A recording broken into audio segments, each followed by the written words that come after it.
Coming up this morning on Daily Iowan TV, the Daily Iowan sat down for an exclusive interview with a UI dreamer. And later, how Iowa City is reshaping the city for bicyclists.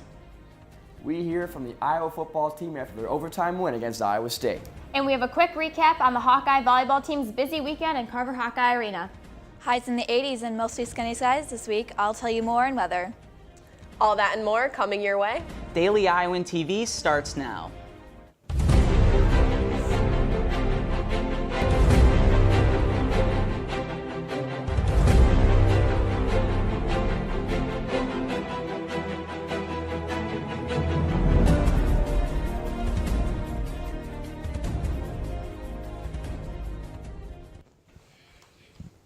Good morning and thank you for joining us. I'm Alexis Tansey. And I'm Ethan Gutstein.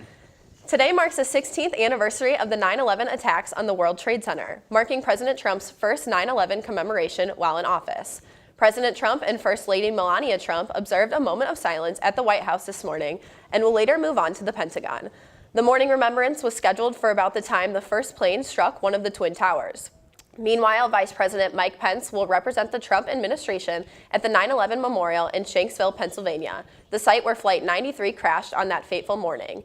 Nearly 3,000 lives were lost on one of the most tragic days in American history.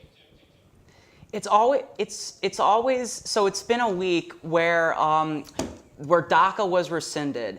So we have our reporter Cole Johnson in the studio to talk more about the process. Cole? Thanks, guys. The DACA program affects nearly 800,000 people in the United States, and I had the opportunity to sit down with one UI student who is a DACA recipient. Right thing. To do the human thing. Across the nation, protests and rallies have broken out after the Trump administration rescinded the Deferred Action for Childhood Arrivals program. Such an open-ended circumvention of immigration laws was an unconstitutional exercise of authority by the executive branch. The program allowed kids that were brought illegally to the United States the chance to work towards citizenship. The decision to end the program has been met with huge backlash. Many people across the country and here at the UI are worried about what's next for DACA recipients. Part of what we're trying to do is just get out word to anybody who's individually or family or friends may be impacted, and let us know. And we have a lot of different support systems here on campus. Those that have benefited from DACA are worried about what will happen in March when the program officially ends, and are afraid to come forward out of fear of deportation. If I was to go back to Ecuador and somebody asked me a question about where something is, I'd have no clue, because most of my life has been here. A petition filed from Iowa's Attorney General says that at least 2,400 Dreamers are working in Iowa's economy. There are recipients who are also still in school working towards their degrees. I wouldn't be able to apply to med school or do anything like that, so it definitely was like a drawback, and it was horrible knowing that I wouldn't be able to continue with my plans and my education. Since the announcement, local groups have been mobilizing and working with Iowa political leaders to protect DACA recipients. Where we need to advocate and make, publicly lobby our issues, the rights of DACA students, and the rights that we believe that they should have in our country. Students who are recipients of DACA can reach out to Student Legal Services if they have questions about the rescindants. In the studio, Cole Johnson, Daily Iowan TV. The University of Iowa has broken a record with this year's incoming class of freshmen, which is the class of 2021. The class of 2021 has broken records with the highest GPA of any previous Iowa class, with their average GPA of 3.69, which makes them the highest achieving class in Iowa history. A little over 5,000 first-year students make up the third largest class Iowa has ever seen. Hurricane Irma has been moving its way through the state of Florida. First hitting the southeast coast, the storm is now shifting to the western coast toward Georgia. Irma is now classified as a Category 3 hurricane with winds up to 130 miles per hour, weaker than what it was originally projected to be. Almost 500,000 households were left without power in Florida, and nearly 7 million people evacuated their homes. Well, Alexis, with all the hurricane news, I haven't really heard much about Iowa weather. Yeah, well, if this week's weather is anything like the weekend, it should turn out nice. Let's toss it over to Susanna in the weather studio to find out what the rest of the week looks like. This week's weather is looking just about perfect. Today, the high is expected to reach 81 degrees, and tonight the low will drop down to 54 degrees. Tuesday is looking to be a repeat of Monday, but add in a few clouds for the day as the high reaches 82 degrees. Now let's take a look at our 5-day extended forecast. The highs for this week will stay in the lower to mid-80s, but on Friday we will expect a high of 88 degrees, making it the hottest day of the week. Clouds will pass through our skies, but for the most part we will be seeing sunshine this week. On Sunday, there is a possibility of thunderstorms in the morning, but those storms will clear by nighttime and we'll have partially cloudy skies to end the weekend. And we have an update on Hurricane Irma. As it moved to the Caribbean islands and made landfall in Florida, Hurricane Irma hit Cuba as a Category 5 storm, but has since been downgraded to a Category 3 since making its way to Florida. Stay tuned as Daily Iowan TV brings the latest updates. That's all we have for this update. Alexis and Ethan, back to you. New developments are being made in Iowa City to make getting around by bike easier than ever before. Daily Iowa TV's Kaylin Cluck has more. Iowa City is going for the gold when it comes to bike friendliness. City Council just approved a new bicycle master plan to help improve bike lanes, trails, boulevards, and more. It hopes to move its silver designation from the League of American Bicyclists to a gold one in about 12 to 18 months.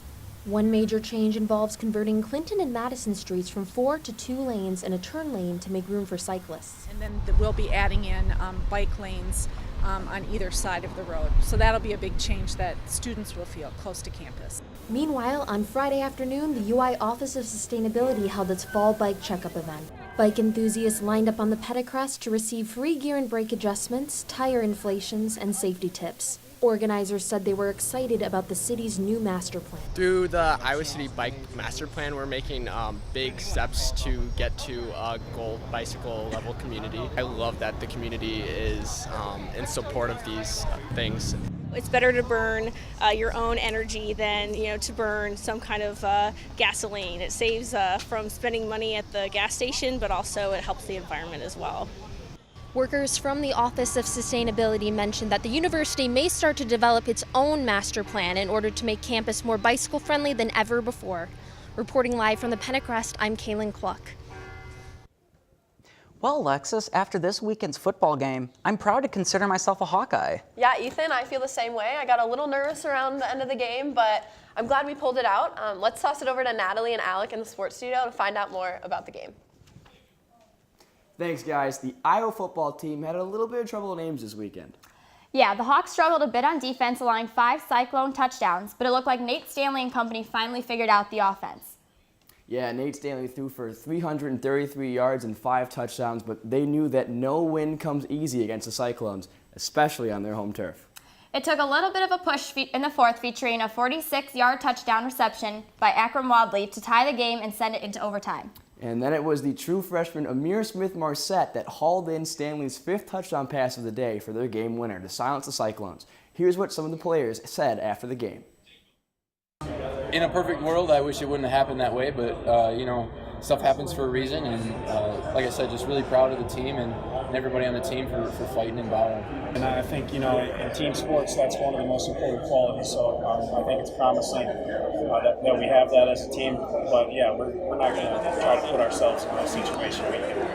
I know how that goes. People hype it up all the different ways they want to do, but it's another game for us, and it's very important. Every game, depending on that week, is very important, and we want to win them all. So, it's a very important game. This is my last go around with this, and just being able to win it here in their stadium, is sweet. And just as a senior, this game is a huge game. In my mind, it's a trophy game. One of our goals is to keep all the trophies in the building, and to win this game is just huge for me because it's going to be talked about, and you're going to think about it. The Hawks return to Kinnick this Saturday to host North Texas. We'll have more on that in our pregame show Friday morning with Mary Kate Harrian and Zach Mackey. And the Iowa volleyball team also took on their in-state rivals at Carver Hawkeye Arena on Friday night. Taylor Cassian was there to tell us more. The Hawkeyes took on the Iowa State Cyclones in a hard-fought match on Friday night. In the best-of-5 sets, the two teams battled it out, with Iowa State winning the first set and the second going to the Hawks. The third win went back to the Cyclones, and unfortunately, the Hawks fell again in the fourth set to give the victory of the match to Iowa State. Even though this is a loss on paper for the Hawkeyes, they held their own against the Cyclones, who are ranked 22 in the nation, giving them something to be proud about. Definitely disappointed, and our group's disappointed, and we need to be hungry to work harder. We're going to be in a lot of tight moments like that all season long with other great teams, and so we just need to take advantage and learn how to finish in those moments. Taylor Lewis walked away with 16 kills, Claire Sheehan with 13, and Jess Janata tallying 10. Bree Orr was also a top competitor in the match, with a double-double of 49 assists and 16 digs. I thought we executed scouting report pretty well. It just really, frankly, came down to fundamentals, and serving and passing is what's always so crucial in moments like that. And we have work to do, and we're going to buckle down and do it. The Hawks have a lot of positives that they can take away from the match in order to keep growing as a team this season. Reporting for Iowa Volleyball, this has been Taylor Cassian with Daily Iowan TV Sports. Although the Hawkeyes fell short against the Clones, I was impressed with how they competed with one of the top teams in the country. Hopefully the team can be proud of their efforts and learn from their match as their season continues. And the Hawkeye soccer team had a mixed bag of results this weekend. More from the pitch is Will Silverstein. The Hawkeyes finished their last non-conference weekend 1-1 with a win over Montana on senior night. Claire Graves made some key saves to hold off the Grizz, and Natalie Winters scored the game's lone goal to cap the victory. Our seniors are great. There's so many of them. So just to get a win for them, just to kind of, although it's still the middle of the season, but to just have a great night for them and just celebrate them, it's always something exciting. I mean, it's a big win to put under our belt. Going into the Big Ten, I mean, we're not going to have all those opportunities and chances that we had tonight. So I think just finishing those and learning to finish the ball and always come out with the energy and mentality and confidence to finish those goals. The Hawks were then defeated by Loyola of Chicago 3-0 on Sunday, reminding the Hawks that they always need to be ready for their next opponents. They're giving up the 3 goals the way we gave up is disappointing. I think we get countered on we give up, but we also give up the ball in the first goal. We have 3 players that have a chance to make a tackle. They don't. We don't defend the cross, and then we don't defend the 1 player in the box. So, I mean, some of it's counter, and some of it's we weren't great defensively, but we weren't great with the ball. And the growth of a program and a team is that you can do that back to back, and we've been really good on those second days this year. This felt a little bit like last year where we just did not show up on that second day. The Hawkeyes will look to improve as their next games will be against Big Ten rivals. Reporting from the Hawkeye Soccer Complex, I'm Will Silverstein, Daily Iowan, TV Sports. Despite the loss of the Hawks, finished non-conference play 5-2, so we'll look forward to seeing them build on their season. That's our show for this morning, so stay tuned to Daily Iowan TV Sports segments every weeknight. Tonight, Lucy Rodine and I take a trip around the Big Ten to catch up with some of the Big Ten football from this weekend. And tomorrow, Daily Iowan TV's Bo Bowman hops on a brew stick to have some fun with Iowa's Quidditch team. Alexis and Ethan, back to you. Thank you, Alec and Natalie. And that wraps up this Monday morning edition of Daily Iowan TV. Stay up to date on all Iowa City news by checking us out at dailyiowan.com and by picking up today's copy of the Daily Iowan. I'm Alexis Tansey. And I'm Ethan Gutstein. Thank you for watching and have a happy Monday, Iowa City.